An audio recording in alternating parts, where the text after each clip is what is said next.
prison guards, and I've talked to them, and the jailers, who have very difficult jobs out there. Prison guards and jailers. And this bill says they can't even negotiate their working conditions, the safety in there. That is shameful. That is part of the overreach that Republican Senator Steitz was talking about.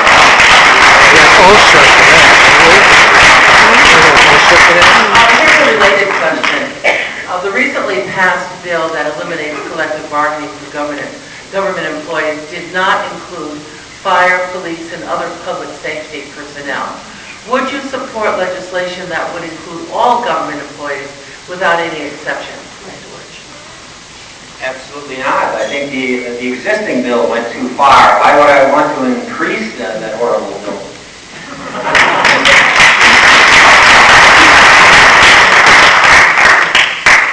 I wouldn't agree with including fire and police in the bill to remove collective bargaining privileges for one reason, and the main reason is the fact that the fire and police are in a completely different position than a teacher or a clerk at the DMV. They are putting their lives on the line. Can I make my point? There are serious life and death issues involved, and I think it's appropriate that they have stronger collective bargaining rights than somebody that has a desk job. You know, the business sector, he's saying we shouldn't pick winners and losers. He's picking winners and losers.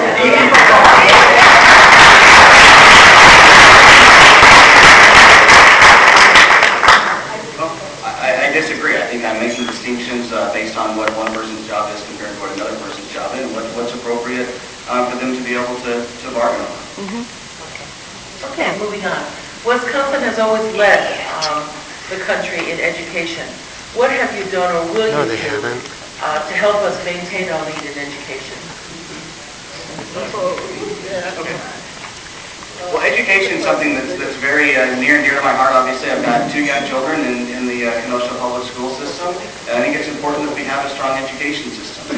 I am a strong advocate of parental choice, and unashamedly so. And the reason I'm an advocate of that, unlike what the teachers and many people on the left would have you say, I think that introducing competition into the education system is what's ultimately going to save the public school system. It's going to be what makes the public school system stronger. Yeah. Got a great analogy for that. In the private sector, we do not allow monopolies because it's not good for the consumers. Right. Yet in the public sector with the schools, we've allowed monopolies. And it's not what has been best for the students.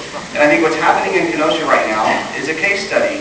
I should say across Wisconsin is a case study. You can look at the school districts like Kenosha that have gone out and signed an extension with their unions, and they're in worse shape. The only option they have under their union contract is to cut teachers. And I've talked to a lot of teachers, especially young teachers, that think that what the union is doing is shameful.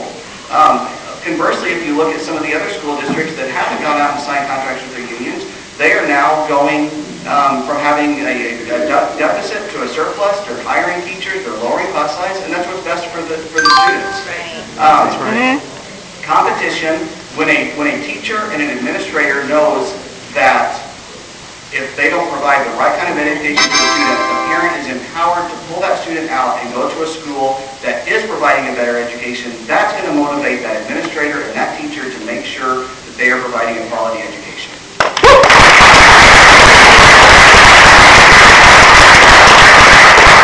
First of all, we have public school choice in the state. You can't move your child from one school to another. You do have to provide the competition. So they have that option of moving around.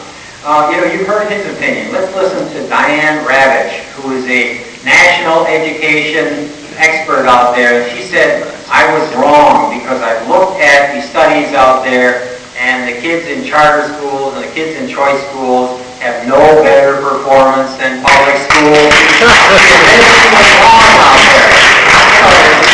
You can't just give me rhetoric. You have to show me proof where these schools have done better than public schools. I will look at it. I'm open to looking at that. So far, there is absolutely no proof to back up your ideological position.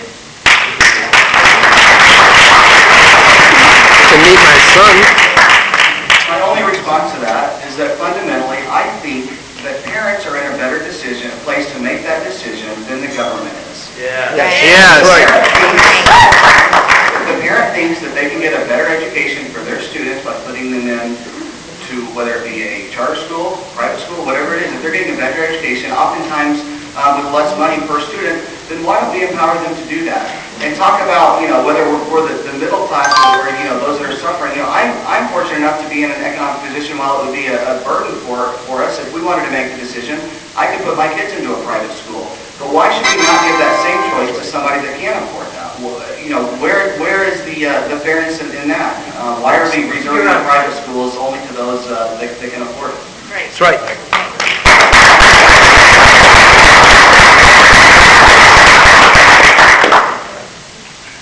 You have 30 seconds.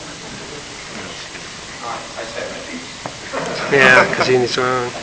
Can you please explain how the new budget will still be able to fund schools and public employees? Democrats seem to think that children will suffer.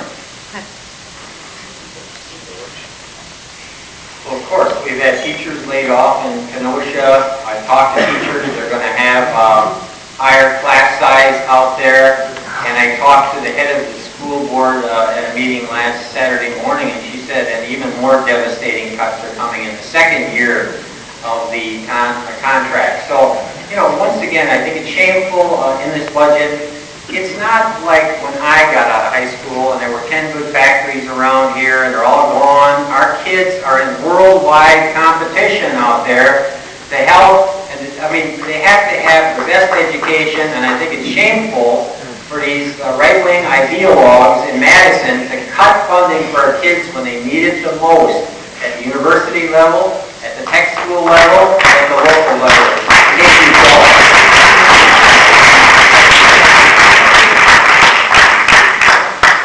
I'll say two things on that. Number one, I go back and I already mentioned it, but in my opinion, the layoffs at Kenosha Unified School District fall squarely on the shoulders of the teachers union. Right. The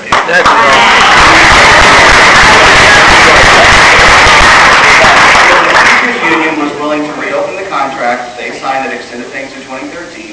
We wouldn't have nearly the number of layoffs, and some of the estimates I've seen have said they wouldn't have to have layoffs at all. And you look at other school districts across, even in this county, that haven't gone out and signed that contract with their union, and the fact that the teachers are now contributing to their pension, they're contributing to their health care, it's made them go from having a deficit to a surplus, and they're even able to hire more teachers in instances in the lower class size, and that's what's better for the children.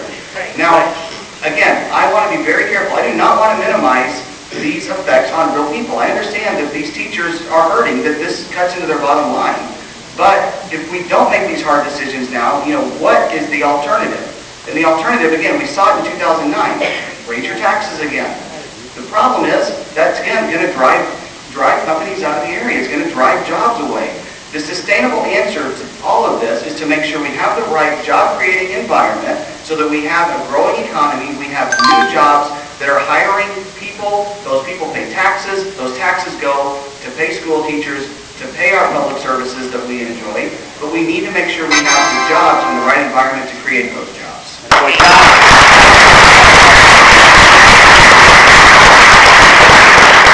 repeat myself. He gets back to taxes all the time. We were tax hell under Tommy Thompson. We were in the top 5, and now we're number 15. And that's from our fiscal bureau, our nonpartisan fiscal bureau. And if you look at taxes and fees, we're number 26 in the middle. So you can demonize the state. I prefer to talk about the attributes of the state. That's why people like Tommy Thompson, they try to sell the state. You try to run down the state all the time. We have a great trained workforce. Our taxes are dropping. It's a good place to live.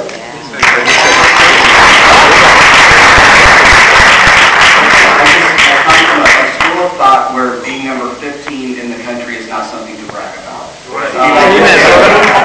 Don't interrupt. Again, the top 15, the lowest tax states are creating jobs. The highest tax states are losing jobs.